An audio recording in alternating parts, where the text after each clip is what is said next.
Oh my god, I'm so hungover. Welcome to episode 6. It's time. I can't put it off any longer, and because I'm so hungover, I'm just gonna start it now because when is a better time to do something very technical and you could get it massively wrong? I'm gonna put together the engine, the big bore 732. Welcome to the KTM 690 big bore bike build. In this episode, I'm putting together the 732 big bore engine. Let's get into it. So in this episode, as much as I did record all taking the engine apart, I'm not going to show it because actually there are loads of videos that show you how to take apart a 690 engine in very precise detail and possibly with better camera angles than I came up with. And it's so boring. So I'm just gonna crack into it. I'm now at the stage where I've got literally one task left before I can just start putting the whole thing together. And that task is getting the bearings out of the left-hand crankcase. Yes, I'm putting in the new ones. Blow torching them and trying to get them out is a pain in the ass. So I'm gonna do it the way that makes your house stink 4 days. Check it. 40 mins. Make sure you open all the windows. It absolutely stinks. Right, let's see if this works. Worked on the other case. Let's go. That was disappointing.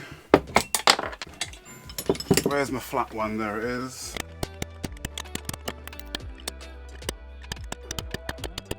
In the last one, they all just fell out. Oh, this thing is radiating heat. So I want it to be all like smug and just like whip it in the oven and then just give it a whack like I did with the other one and all the bearings fell out. No! I'll bring out teenage superpowers. 1. That was not dropping out of its own free will. I'm gonna leave it till the morning. Wait till it's cooled down, properly clean it, piece it up, chuck them in. Come on. When you bake your engine case in the oven, the fumes are very toxic. Shortly after I started filming, the nausea, headache, the dry retching, open all the windows, open all the doors, open everything, or just do it the hard way with the blowtorch. I feel dreadful. I've been, Anyway, let's get it cleaned up. It's already had a really good clean. It's just the little bits of oily residue that remain inside the bearings. Let's bake it again. But I'm just heating it up so I can just drop all the bearings into it. I'm not taking any chances, no. That is really hot.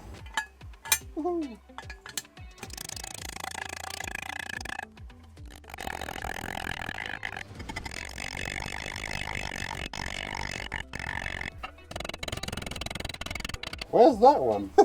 Okay, so it turns out I actually forgot to order that bearing, so it's on its way. It's going to be here in a couple of days, but you know what? That does not stop me. In the meantime, I need to do a few checks just to make sure we're good to go. So, make no mistake, I am crapping myself at this point because this is where it all matters. I have to get everything exactly right from here on in, or I am fooked. So I've got a few things to do. I'm going to do a quick test of the clearances on the crankshaft, essentially. So at this point, I need to explain. I'm going to say this is my understanding of it because, like I said in the earlier videos, I've done as much research as I can. I hope I've got this right. Essentially, to get the 2009, which is a 654cc engine, to go to 732cc's, you need to obviously replace all the bearings, and then you take the counterbalancer and the crank from the later models, which is I think the 2013 to 2015 to be on the safe side, and you pop it in with the addition of a 105mm bore cylinder, basically. But when you're taking the crank from another engine, when you put it in, you've got to make sure that everything is right. So I've got a really low mileage crank from a later model. So I've got to get that in, I've got to put the cases together, and then just check that there's not too much side to side movement while it's in the case. Make any sense? Crappy lip band. Right, let's put this in. Here's my counterbalancer. It's got its little shim on it. I'm just checking that it fits, basically. I'm not doing any lubing or anything at this point. Oh, and for anyone that was wondering, I'm not avoiding showing taking it apart because there's loads of stuff that I don't want you to see or whatever. It was super smooth taking it all apart. My discovery was that it was this bearing here that wasn't so bad, but it was really crunchy and notchy, and that must have been what I was hearing. And I didn't have a particular tool, I think it was. Yeah, a gear puller I didn't have, so I had to go and get a new one. It wasn't quite suitable, so I had to modify it. That's pretty much the only things that went, you know, slightly awry with taking it apart, but it was super smooth, which is why I'm not going to bother showing it, because it would just be a really super fast time lapse of me just stripping it down. And if you want to know how to take apart an engine, there is an awesome video series on YouTube by Rocky Mountain ATVMC.com, not sponsored, and they show you the whole thing. It's very comprehensive, and they literally missed like 2 things throughout the whole rebuild of the engine. It's an incredible series. If you want a reference point beyond your owner's manual, it is amazing, amazing. That's on. The 2 dots are lined up. Get the other side on. What I'm going to be checking is any play in this. Once it's all done up nice and tight, will there be any sideways movement? I've got a little gauge for that, but it feels like it's rock solid and I haven't even done it up yet. So at this stage, I've got my special tool out. Where is it? This thing here that helps you measure, you know, the tolerances or whatever of side-to-side movement. And it was super tight, which I initially thought was perfect because I hadn't actually read the manual properly. But I didn't realise this at that point and decided to spend the next 2 rainy days, considering I had to wait bloody ages for bearings to arrive. And so just decided to go through every single engine component and clean it and inspect it. So we're going to put it together. Every bolt, every surface has to be clean, right? 2 days later, the bearing that I ordered, next day delivery, 3 days ago, still not here, but that's the least of my worries. So I spent yesterday particularly going through every single engine part. They're all bagged up. I got them in 2 boxes, going through each and every engine part, checking it, completely degreasing it, completely stripping it of all oil, so as it goes back together it can be re-greased. And then just when I was getting towards the end, I made a little discovery. This. And I'm looking at this going, oh, that looks all right. Chain goes through there, and then I saw it. See it? Now, nowhere in the UK stocks these new. So again, I'm going to have to spend probably 10 days waiting for this to turn up before I could put the engine back together. I am absolutely fuming because I just really am at the point now. I just want to put it together. I'm fed up of waiting. I'm fed up of not having bearings. For the most part, all the parts I've been waiting for are entirely my fault. So I'm fully annoyed at myself. Massively annoyed that I didn't clean all these parts sooner, because I would have spotted that and then there wouldn't be this. Right, see you in 10 days, I guess. Right, 3 weeks later. All the parts are here, everything I need. What have we got? Bits to finish off the wiring loom are here. Cam chain guide rail thing that had to come from Austria is here. And all the way from America. Ladies and gentlemen, Motion Pro Gear Jammer. Now, a lot of you are going to say, if you're building the engine, don't really need one of these, you can use a rag or whatever. But my understanding is from other people that have done this engine build that are not professional engine builders is that unless you are building potentially, intentionally, a grenade, get one of these. So I've got one. I've been waiting for bloody ages for it to turn up. It's finally here. I can finally start putting the engine back. I can finally start putting the engine back together. I need to tidy up a little bit first because it's. And also, I need to make space. So I was going to, I think in episode something, my plan was to get the bike off the bench. Yes, right. Okay. Focus. Right. Oh God. I've had too much coffee. What's it called? The crank? Hold on. The crank.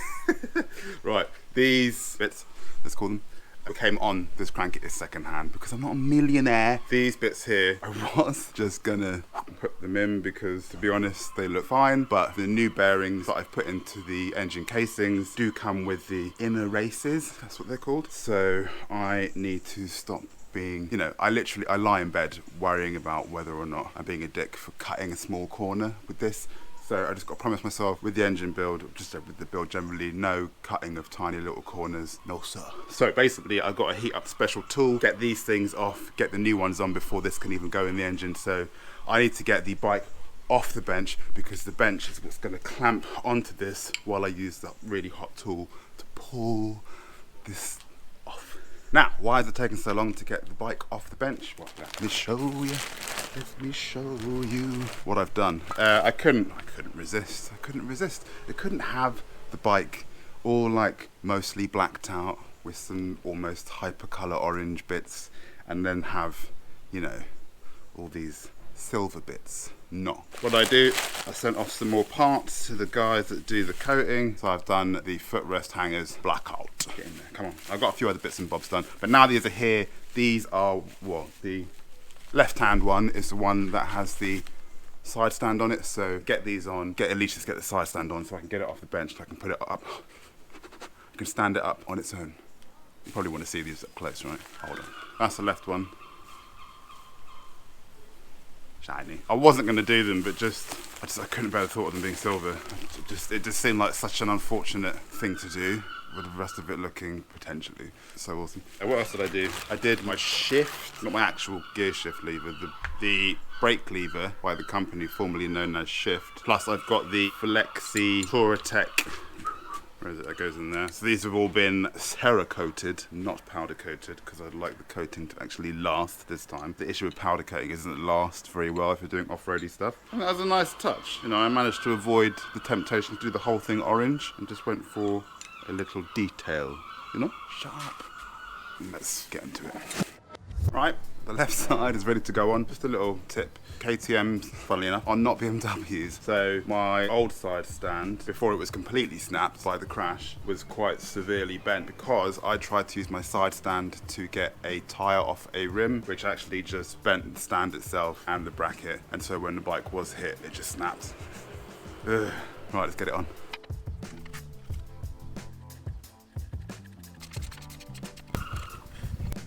So the side stand is on, even though it is, and I could probably get it off the bench, I'm probably just gonna leave it on there for the time being. I don't know why, I can't be asked to deal with it without handlebars and stuff. And I think basically I'm gonna be clamping the crank in that gap there, if you can see that. And I think that's enough space to do what I've got to do, so let's get on with it. So I think earlier on in the video I did talk a little bit about making sure you've got the right tools to do stuff. I think this is where it comes into it. So this is, I mean, if you want to replace the inner races on your crank, allegedly, you need one of these. That's an 80s workout tool for which I'm too weak. Basically, you heat it up to this temperature and then you pop it on and then it heats up the inner race and then it becomes slack on the crank, you know, whatever. And then you pull it off. It seems pretty straightforward, but it's not. So I'm just going to go ahead and make probably what is a crucial mistake. I don't have, that's a lie. I do have a hot plate that I could dig out of the shed, but it is literally at the back of the bottom of the shed. This has to be heated up, transfer the heat to the inner race to loosen it up to get it off. Just going to...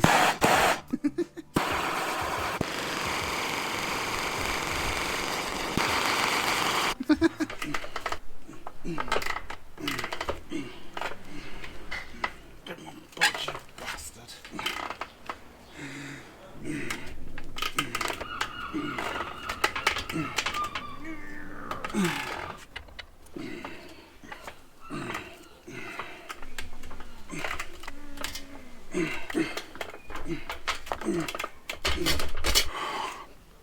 Right, I've been at it for 3 hours, cannot get the inner race off. I've consulted the manual and I've also realised that my initial measurement with the engine cases together with the crank in indicate that I don't have a choice. I have to get it off because the tolerances are not correct, which means I have to get that race off and change the shim because it is completely tight. There's no movement at all. Also, very hangry, just eaten, and the rage is subsiding. The crank is now wrapped in wet blue garage roll in the freezer, trying to get it cold again because by the time I decided to stop, the whole crank was absorbed all the heat through that race and the whole thing was too hot to touch. So basically all the material has obviously expanded and that's why I can't get it off. So what I'm doing is I'm leaving it in the freezer for a few hours to try and get it really cold. And then I'm going to nuclear heat this tool. None of this nonsense about 150 degrees. That's clearly bullshit because that did not work. So I'm going to superheat this on the gas stove to the point where the handles are melting and it's, you know, whatever. And then I'm going to try and get it off. And if I can't, then you might see not useful, but a very real tantrum. We'll see. See you in a couple of hours. Why is it every time I do something, like it's really important that I film it, the GoPro has set itself to photograph only? I finally got it off. Basically the key is put it in the freezer, don't heat that to 150 degrees, heat it to the point where you can feel the heat coming through the handles, like proper hot, and then you've got to proper brute force it off. I'm so annoyed, it always does this, like it's set to always be, this day, honestly. So this is the shim that I've just pulled from here, and it is 0.25 millimeters thick. Now, currently I don't have any sideways play at all, and I need to get exactly 0.25 millimeters sideways play in the crank. So I'm not going to refit the old, I'm not going to touch that, it's really hot, the old inner race, but I do need to test whether or not when I put in the new race, and I really do not want to go through all this again of trying to get it on and off. So what I'm going to do is I'm going to cut a section out of this old one and use it for measuring, if that makes sense. It makes it easy to get on and off, and I can quickly pop it into the engine and test all the different shim distances before I put on final actual race that I want to use, and then I can just pop it on and be done with it. This day, honestly. Right, before the rain beats me. Right, so I'm out of the rain. Here it is. That's the 0.25 millimeter shim from this side. So I've just cleaned it up on the inside with the Dremel, just to make sure it doesn't leave any scratches on here. But just so you can see the whole point of this, there are shims often on both sides underneath the inner race. That determines the width the inner race is out. When I put this into the case, which I think you saw earlier on in the video, maybe not, depends on how I edited it, there was no side-to-side play. I've been over the manual again and just double-checked. It needs to be 0.25 millimeter of sideways travel in either direction. So I've taken out 0.25. I'm going to have to take off this other inner race on the other side. Now I know the technique, which is freezing it and nuclear heating the tool. I think I should do it. So just for example's sake, look at how easy this is. So you can just pop it on. It sits nice and flush. It allows you to pop it in and see what the distance is before you pop on your new ones. So I'm probably going to do that with the other side as well. But for now, I'm just going to test it without this 0.25 here, put it all together. Before I do anything else, I need to measure the axial clearance side to side of that. It needs to be between 0.4 and 0.6, 5 and 10. 0.6 doesn't go in, all the way across, doesn't go in, 0.4.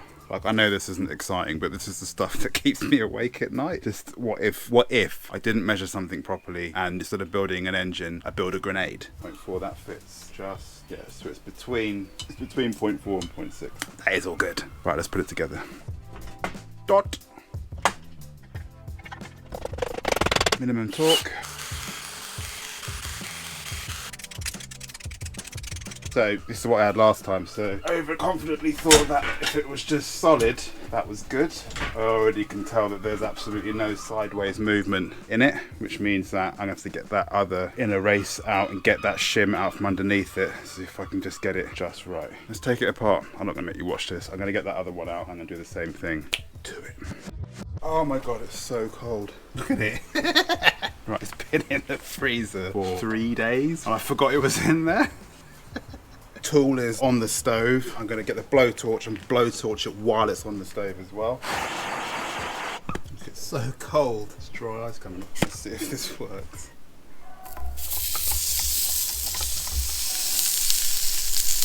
Oh, look at that. That is how you do it. Come on. Let's get that off. That looks like another 0.25. Not that my eyes are that sharp. Let's have a look.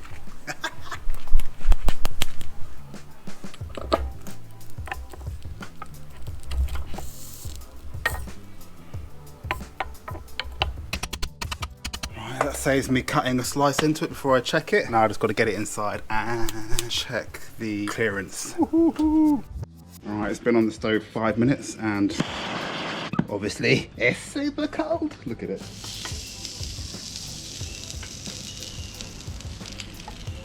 Off. New one. Give it a second to heat up.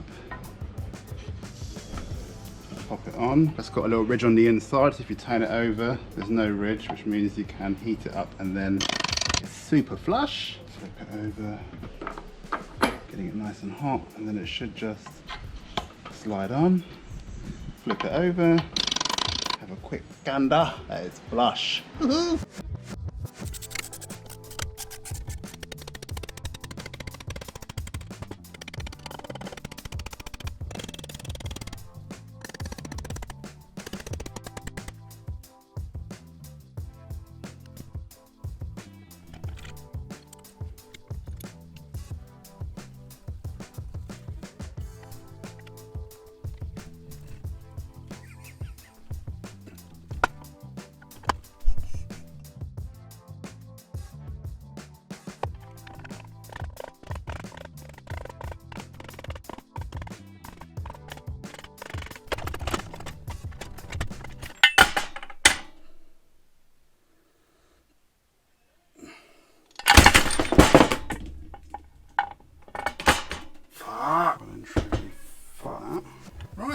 Let's start again.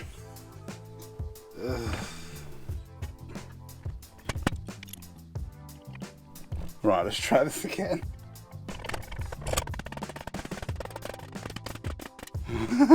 Oh, Jesus. Right, let's get those bolts in.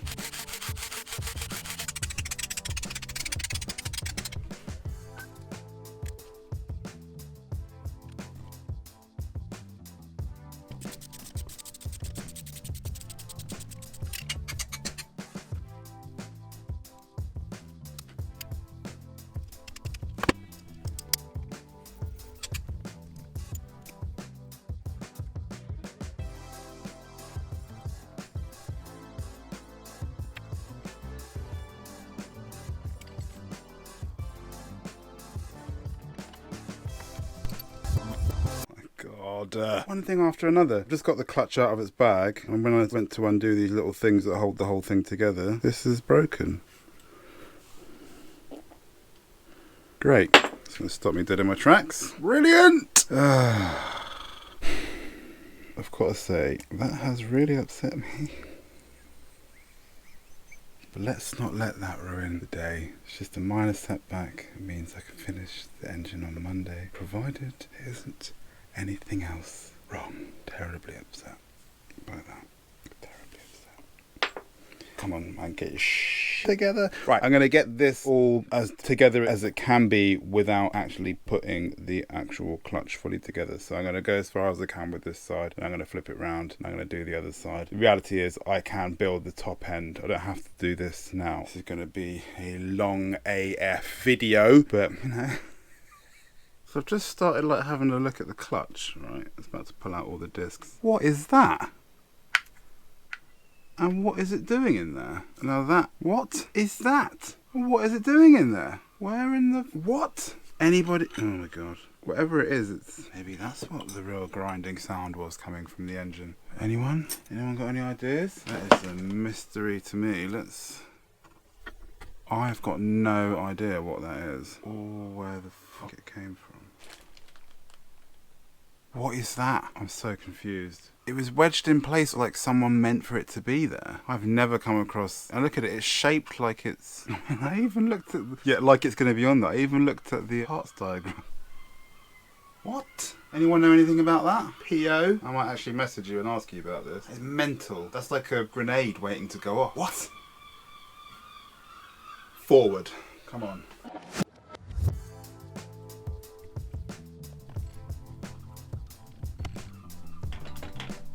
So I knew something wasn't quite right. Let me show you something. See how those move up and down? No, not meant to do that. I knew something wasn't quite right. I don't know why I carried on. Should have just double checked it and just made sure all this out. In the video, that's not coming out. There's a little dot on the other side of that. And there is also a little dot there. Can you see that? In the video, on the Rocky Mountain video, the dot's on this side. I'm just using it as a reference with the manual. But if you do put it in that way, you're basically putting it in upside down, which gives it room to move up and down, which means that that hits the back of that. Go with your manual over the video. The video's there just to kind of give you a little bit of extra. So dots facing outwards, not inwards. So now it doesn't move up and down, especially once you put your cap back on. Maybe it's just on the newer models where the dot's on the inside, but now they don't, they budge a little bit, but like not loads. Manual first, video back up. So it's just now a tiny bit of play, not up and down motion. Which should mean, there we go, now it turns.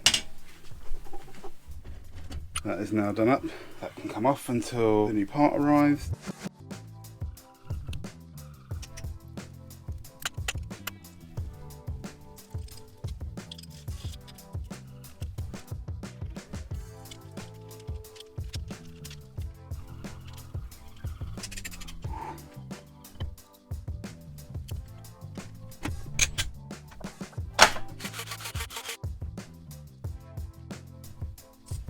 It's 1 o'clock in the morning. I ordered this 4 months ago, and the idea was the build was going to be so very quick that I would just be opening it really quickly. I don't know why I haven't opened it until now. It's obvious what's in here, and I'm kind of an idiot for leaving it so very long. What if something's not right? What if a part is missing? It's only now 4 months later that I'm like, oh yeah, now I'll open it because it'll be cool for the video or whatever. Idiot. Right. So at this point, I've got to say before I pull it out, ta-da, or whatever. You ever tried eating those? No, not quite like what's it? Or Cheetos. Come on. Out you come. This, no more Cheetos. This is the brand spanking new 105mm bored out 690 cylinder. It's very light. It's a direct fit. It's plug and play. I've got to send a few shout outs actually at this point. So I bought this from Grey Area KTM in the United States of America, and they were super helpful in helping me understand all the tiny little details and things I needed to think about when building this bike and using this particular bore and so on and so forth, and what I needed to do to the 2009 engine to make it a 732. Because if you do not change the internals at the crank and the counterbalancer like I've done, you end up just making a 690, which is perfectly fine. But if I'm going to get a cylinder, then why not just go for 732? I've still got to use the Dynojet power commander and all that to make sure that I get the engine to work properly, so why not just go the whole hog? Yes, there is a bigger bore that you can go to, and this is where my second shout out comes to. Even though I bought this from America, from Grey Area KTM, I've got to send a massive shout out to Lyndon Poskett, who was super helpful in helping me understand some of the finer details about why certain things really are not a good idea with this engine, like having the direct airbox like the Raid Garage one, which is basically bolts right onto the inlet manifold, whatever it's called. Lyndon was super helpful. Mega thanks for all your help. Let's crack on. Oh my god, Mega actually supply you with new cylinder rods, whatever they're called. Oh, if I'd known, I wouldn't have bought new ones. Turd sticks. There is something I need to mention actually. So I did learn a little something from some guys in Germany, who I'm going to mention again in a later episode because they've been so very helpful. Pirate Racing, they say if you're going to do big bore high performance stuff, like if you're mega going for it and you really want to produce like a super high performing engine, and I'm going for adventure spec, I'm not going to be pushing this thing to its absolute limit. They produce stainless steel ones of these because they can take the stress, because obviously the more power you put through the engine, the more stress it puts on these. And when you do change your cylinder head for whatever reason, you're supposed to replace these every single time. I've got to get this piston out and double check that the rings are in the correct position because it has been travelling. I'm sure it is, but oh my god, get on with it. So I'm going with top one is there, next one down is there, third one down at the back, so it's broken into thirds. Oh Jesus. I've always done this by wedging things down, like really thin things like feeler gauges down the side, but I figured for this build, let's see how it goes. That's good to go.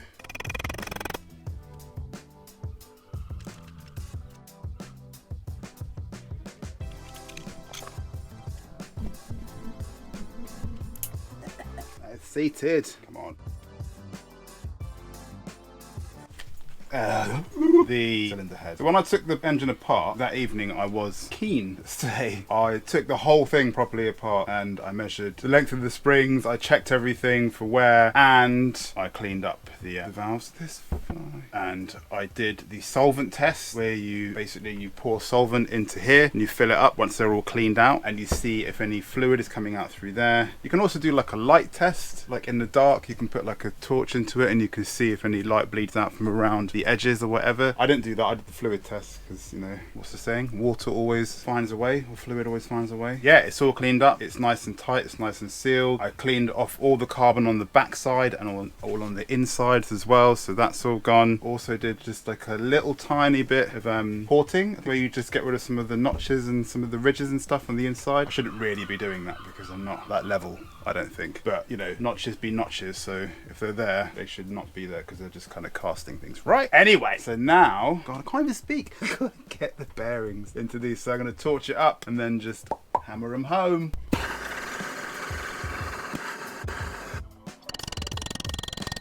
One.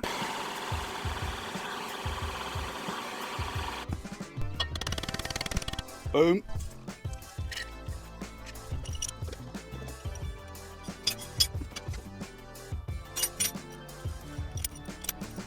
Minimum torque.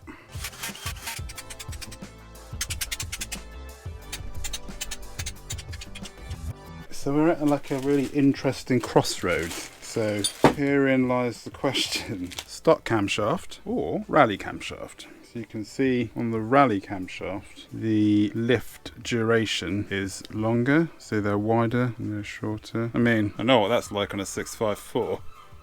But at least it's at the top of the engine, so I'm thinking long term, I don't have to stick with one or the other. This is quite easy to change out. I know how to reprogram it, which we'll get into in another episode. And it is different. You have to change your stock map to the one for this, which is the Evo 2, I think. I mean, it's a dumb question. Obviously, I'm going to go with the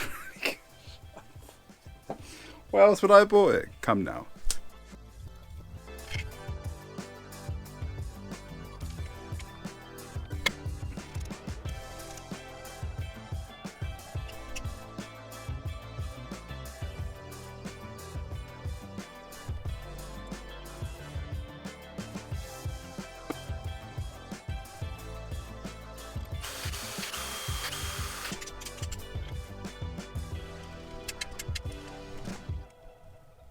Right, the right inlet is at 0.1 of a millimetre clearance. Cool with that. That is too tight. I can't get anything within spec within there, and those are both really tight. So let's get on with it. That's the 265. For the 255. 0.1, just grabbing. 0.1, just grabbing. It's a 2.5 on the right, and a 2.5 on the left. These are both 2.45s. Let's double check. Yep. Yeah. So a 10 just fits on the right, which I'm happy with. Go down to 9. Nope. And that's at 8. I can only adjust this by increments of 0.05. So if I were to go one smaller, it would make it really big. So it would make it 1.3, which would be at the maximum. Oh, 9 just fits. So, all right. It's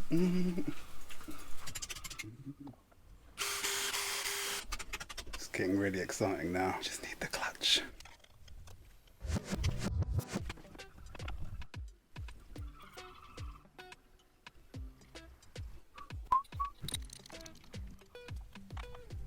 So the clutch is arriving today. I took the time to actually go through and check and measure the clutch plates and the friction plates and all that stuff and make sure that they're in spec, and they are well within spec. They've got loads of meat left on them. They're totally fine. They're not really worn at all. They must have been relatively new when I bought the bike. But the bit that's broken, the outer moving doodah, whatnot thingy bob. Let's have a little look. So what I've noticed on it, I'm just going to rotate it because it's quite hard to spot this. See if I can get it in the right light. So you see all these little marks here? They're not just marks.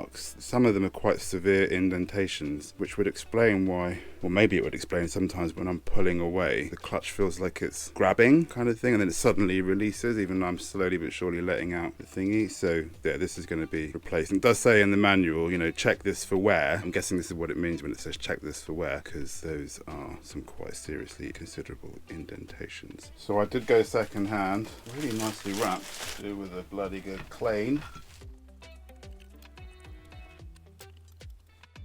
I'm going mental. I'm going absolutely mental. Look, there it is again. That random thing. What the fuck is it? This is in much better condition than my one. And more importantly, it's not broken. Wow, what is it?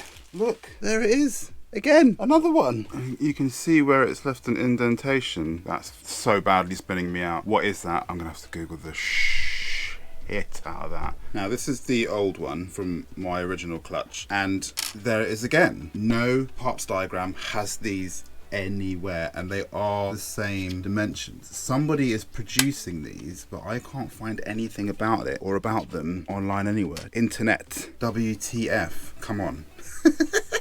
They're not going back in until I know what they are. So that's what a clutch looks like when it's together. So I don't see how it's even possible for a little shard of metal like that to get in there and wedge itself on the internal. Like, no, someone's put it in there. That is mental. Mental, I'd say. Anyway, no more airtime for this. Let's get it back together. Right, so this is the brand new second-hand one. You can see a little bit of the notching, but compared to the one which I've taken out, you can see the notching, but when you run your fingers over it, you can't really feel it. So it's got a bit of wear, but not like the other one.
Oh my god. After all that, this is spinning. I can't get it to do it properly and the threads are knackered. So, what have I done? I've got a helicoil, so I'm going to helicoil it. And that's basically, where is it? Hold on. Basically, you overbore the hole and then put one of these in. Allegedly, it's stronger. Oh, it's going to be really close. This could be the difference between just needing a whole new engine case or not, because there's not much meat there, metal-wise. Let's do this. And I've made a special little vacuumy thing. So I've put this on the hole, drilled little holes in the end of that, because obviously I don't want all the metal shards to go into the engine.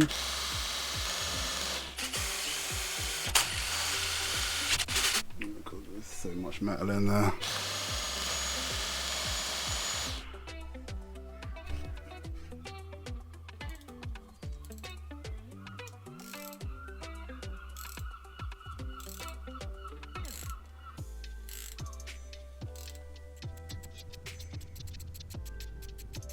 Doesn't half go in better when you put oil on it.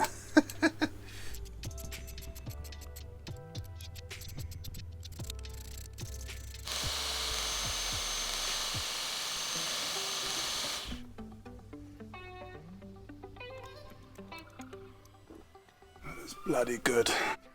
That is way better already. See if it talks up. It talks up. Fucking right. That is the engine done for the most part. Woo.